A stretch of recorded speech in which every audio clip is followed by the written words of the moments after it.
Ma'am, are you Miss Janae Moore? Yes. All right, let me change your name.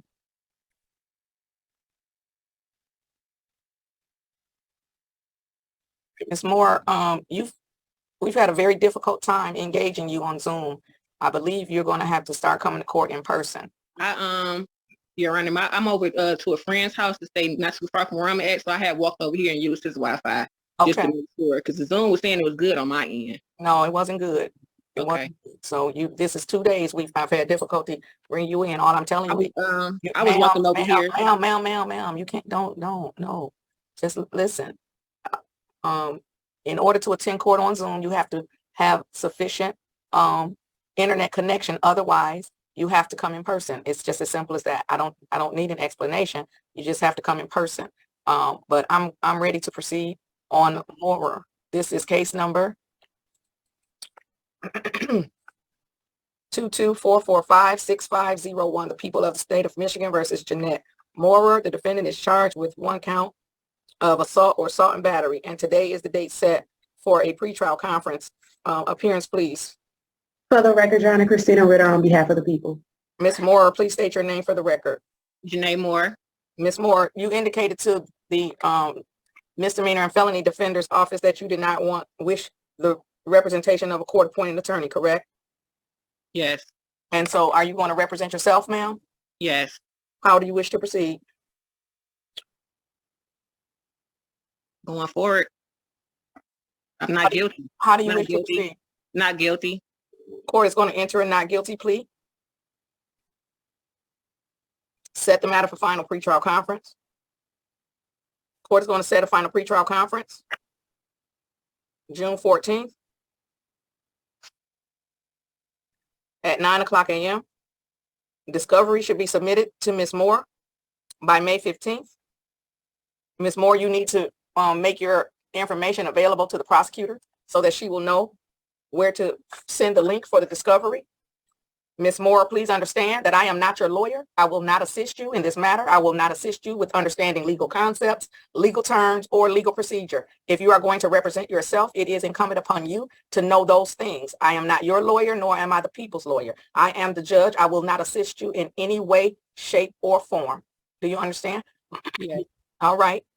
Anything further with respect to this matter? Yes, Judge. Actually, the complaining witness, Mr. Antonio Stewart, he was present yesterday, Judge, and he did wait all day. There was an issue regarding bond that the people want to bring up. I know Mr. Stewart is not here today. I didn't get in contact with him to have him sign on today, but I would like to address bond, Judge, if that's okay. You may. So, Judge, it came to the people's attention from Mr. Stewart that Ms. Moore Hold on. Ms. Moore, you need to face the sun because you're dark and I can barely see you. You need to face the sun. Face the sun. Yes, ma'am. Thank you. All right, Ms. Ritter. Thank you, Judge. So this came to the people's attention.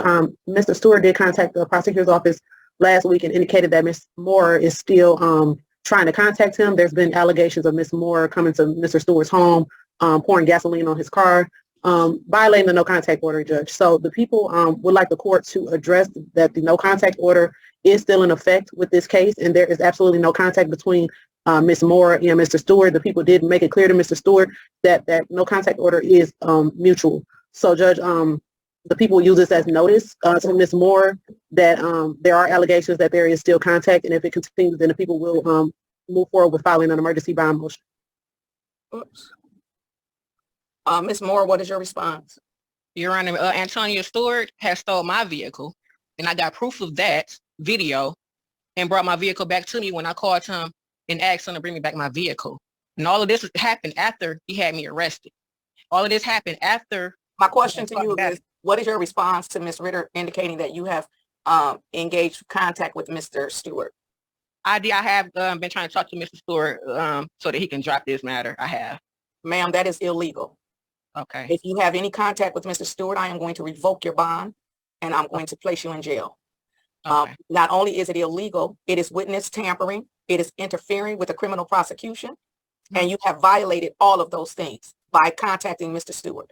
There is a no contact provision that you should have been aware of at the time of your arraignment. At the time of your arraignment.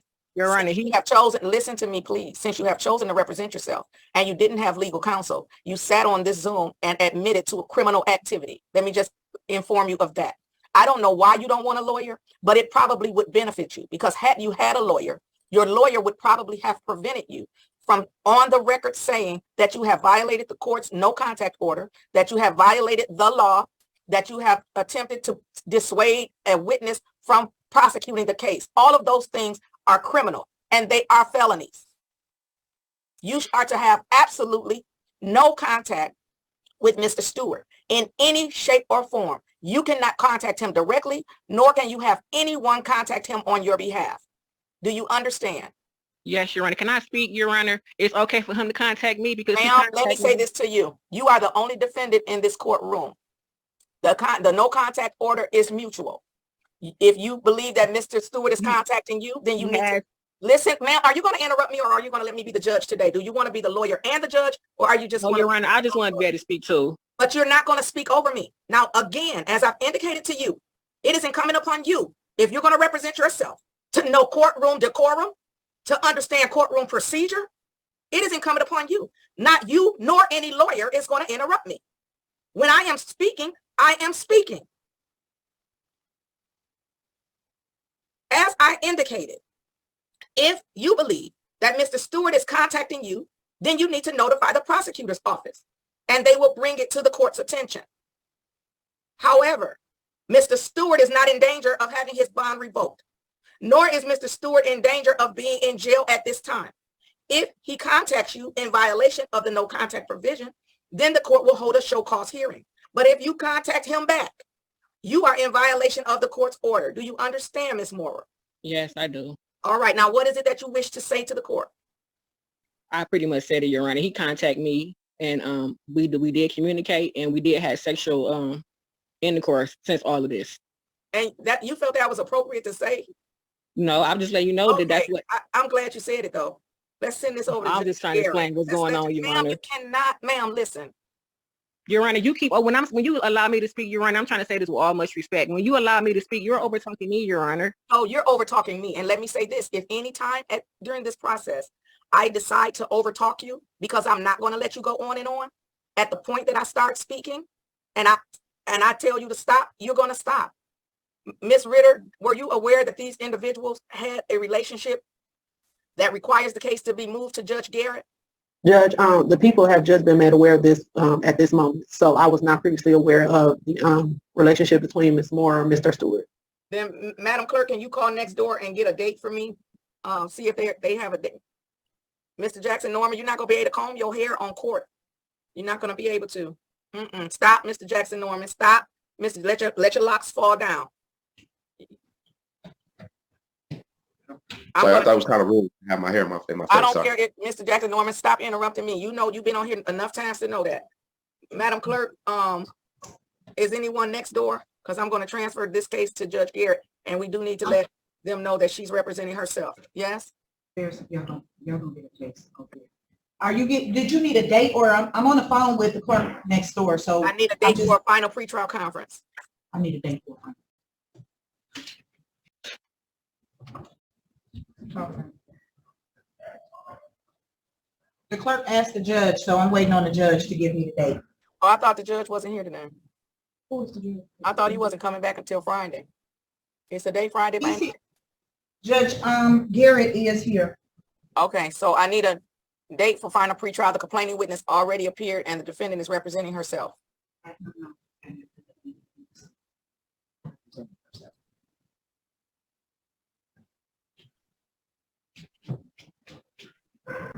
Your Honor, can I speak? Not at this moment, ma'am. Okay.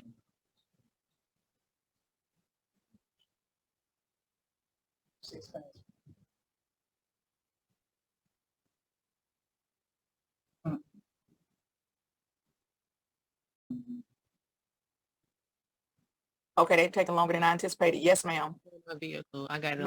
Ma'am, I said yes, ma'am. When you're in court, you can't talk to whoever that is you're talking to. I said yes, ma'am. You may speak now. I just want to say it again, Your Honor. You don't have to repeat anything you've already told me. It's not even going to be my case. I don't need you to repeat anything you told me, but is there something new that you want to tell me? No. Okay, thank you. Do we have a date yet? The clerk is waiting for, the judge is speaking with an attorney, and she's going to call me back.